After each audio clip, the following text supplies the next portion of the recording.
Charging at home is the cheapest and most convenient way to power your EV.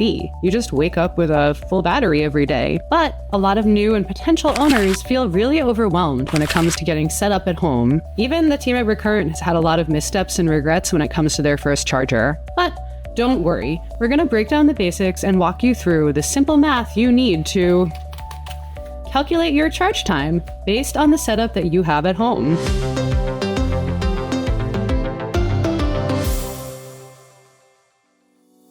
So let's start out with a really quick review. We have 3 types of charging: level 1, level 2, and DC fast charging, which is sometimes called level 3. Both level 1 and level 2 use AC current, which is how electricity comes straight from the grid. And this is what you'd use if you were charging at home. Level 1 uses a standard electric plug, 110 or 120 volts, and it adds around 3 to 6 miles of range every hour. So that's pretty slow. It's really convenient because you can just plug your car into an ordinary wall socket, but it's gonna take a while. Ordinarily, for a modern EV battery, you're gonna have to be plugged in for over a day to fully recharge. Level 2 EV charging operates on a 220 or 240 volt current, which is what you'd use for an electric dryer. It adds snappy 25 to 50 miles of range every hour, and it's generally something you'd add on to your home's standard circuit. It often incorporates a home charging station that's installed into a garage or a carport, and you will need to talk to an electrician unless that happens to be your specialty. DC fast charging is only available at public charging stations,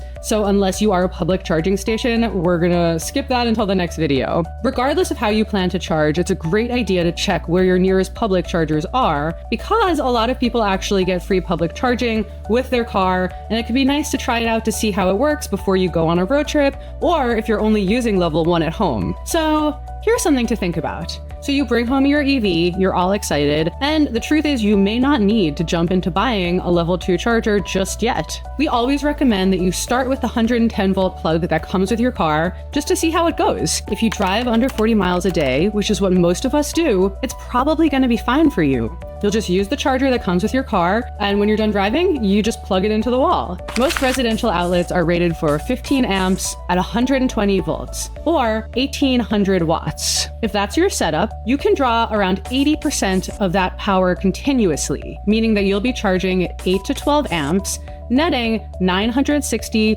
to 1440 watts of input into your EV. So our question today is, how much time do you need to charge your EV at home? Let's do the math for a level 1 charger.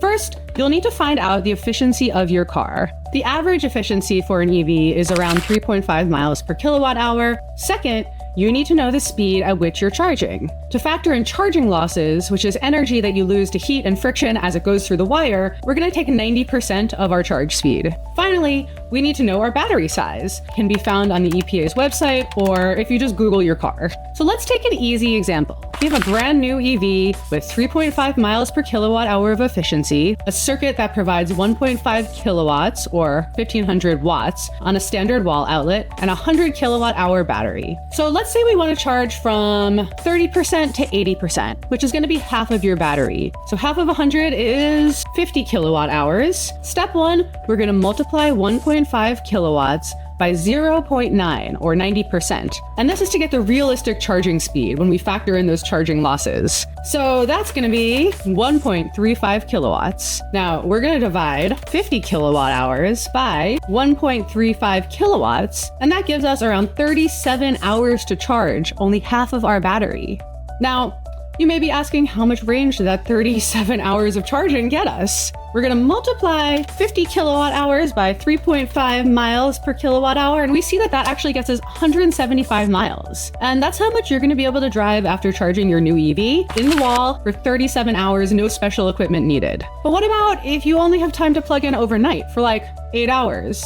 So let's do the math again. We're going to multiply the 8 hours by 1.35 kilowatts, and we get 10.8 kilowatt hours added. Now, to find out how many miles of range that is, we're going to multiply that 10.8 kilowatt hours by 3.5, the efficiency, and we see that that's about 38 miles of range added for 8 hours of overnight charging on a level 1 charger. So what about if you drive more than 38 miles a day or close to it and you want more range, more flexibility? You're going to want to consider a level 2 charger. charger. First, see if there are any incentives or perks you can get from the car company or your utility company to install it, and then call your utility company and find out about special rates to charge your EV, because a lot of them have them. Next, you're going to want to find an electrician or two to talk to about checking on your breaker box, figure out where you'd set up your charger, find out how much you can add to your service load. All of these factors will affect how much getting set up is going to cost, and it's a good idea to shop around. Let's do the same math we did, but with a level 2 charger. We're going to assume that this provides 11 kilowatts.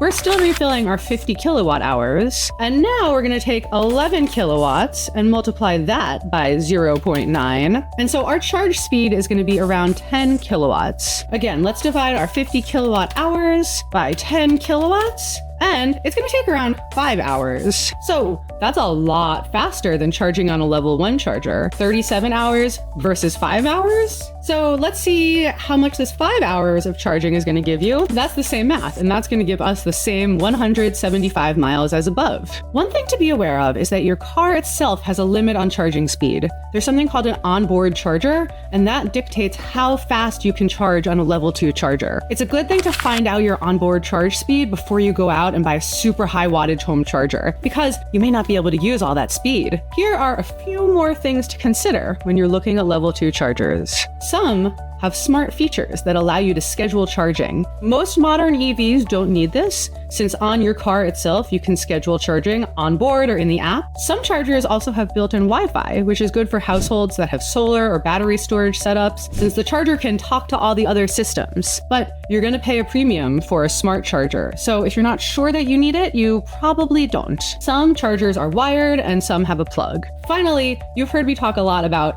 chargers in this video, but if you want to get really technical, chargers are called EVSE, Electric Vehicle Service Equipment. The real charger is in your car.